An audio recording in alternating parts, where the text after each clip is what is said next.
اعوذ بالله من الشیطان الرجیم بسم الله الرحمن الرحیم ګرانو مینوالو تاسو قربانې مسبحان تاسو ګورئ چمکني ټي وي کې روزیدار بچي سیزن 4 د نننی پروګرام مشر ملما د چمکني 3 چیرمن ناظم فضل امین صاحب دی او ماشوم چې د دنو بموندین ته کوس کو بیٹه نوم دي سری محمد طلحه سیم کې سبق وي زه 5 کې 5 کې خاطر ته وایي چې قرآن پاک ختم دکړې کنه او جی بس کوم 50 پارا میرا ماشاءالله خبیا کو د قرآن پاک سورۃ نو بسم الله کا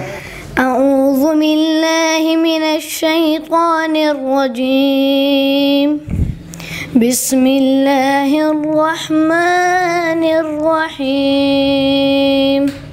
الذين كفروا وصدوا عن سبيل الله أضل في سبيل الله أضل أعمالهم والذين آمنوا وعملوا الصالحات وآمنوا بما نزل على محمد وهو الحق من ربهم كفر عنهم سيئاتهم وأصلح بالهم صدق الله العظيم جزاك الله لازم صاحب دې ماشوم ډېر ښه تلاوت مو کو ورنده روزم د بیمار دی وي اعوذ بالله من الشیطان الرجیم بسم الله الرحمن الرحیم اول خو تاسو شکریا ادا کوم چې تاسو پروژه په خلا د وړومبۍ روزې نه د جدوجہد شروع کړی دی چې کوم ماشومانو مطلب دی روزه وي هغوی ته ځان رسوي دي سره د ماشومانو مطلب ځای کېږي د مور پلار هم کېږي او بل ماشوم له مینه ورشي هغوی مو سره روزه نیسي نو دا یو ډېر ښه کار دی الله دې تاسو له توفیق درکړي الله دې تاسو له اجر درکړي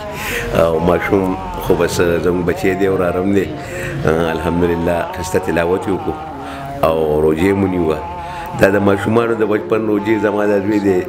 ماشاءالله الله دې وله عمر ورکړي الله دې وله توفیق ورکړي شپاړس یې ونیو نو وختي راته یو کس وایي چېرې د خیر دی دغه پې کوم ونیسه ما ورته چې کار دی دا ماشومان هم دې ټایم کې زموږ په کارېږي چې غټ شي بیا هم په کار نه راځي نن سبا داسې حالات راغلي دي او دې ټایم کې ترې څه پیدا اخیستی شو نو په کار دا ده چې مور پلار د بچپن نه یو داسې تربیت ماشوم له ورکړي چې سبا دپاره مطلب دا دی هغه هغوی ته د فایدې وګرځي او دی هم په هغه شی باندې اموخته شي چې سبا دپاره دغه ني الله زه ستاسو شکریه ادا کوم او د طلحه بچي هم شکریه ادا کوم چې مې روژه نیولې ده او ښایسته تلاوت یې وکړو الله دې ولې توفیق ورکړي الله هم اباد او خوشحاله مهرباني شکریه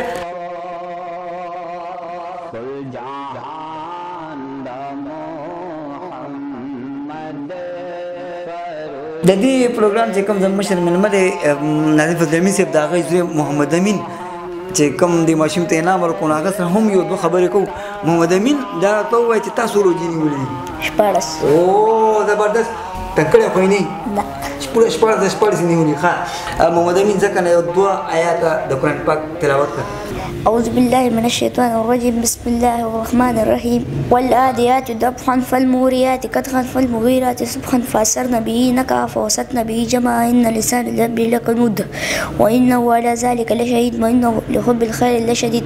أفلا يعلم إذا بصر ما في القبور وحصل ما في الصدور إن ربهم بهم يومئذ لخبير صدق الله العظيم جزاك الله دا زموږ نننی پروګرام او زه د ناظم فضل امین صاحب او د هغه د زوی محمد امین ډېر شکریه ادا کوم چې هغوی دې پروګرام له ښکلا ورکړه او د پروګرام کې شرکت وکړو مینهوالو په دې خبرو تاسو نظر کوم د الله په امان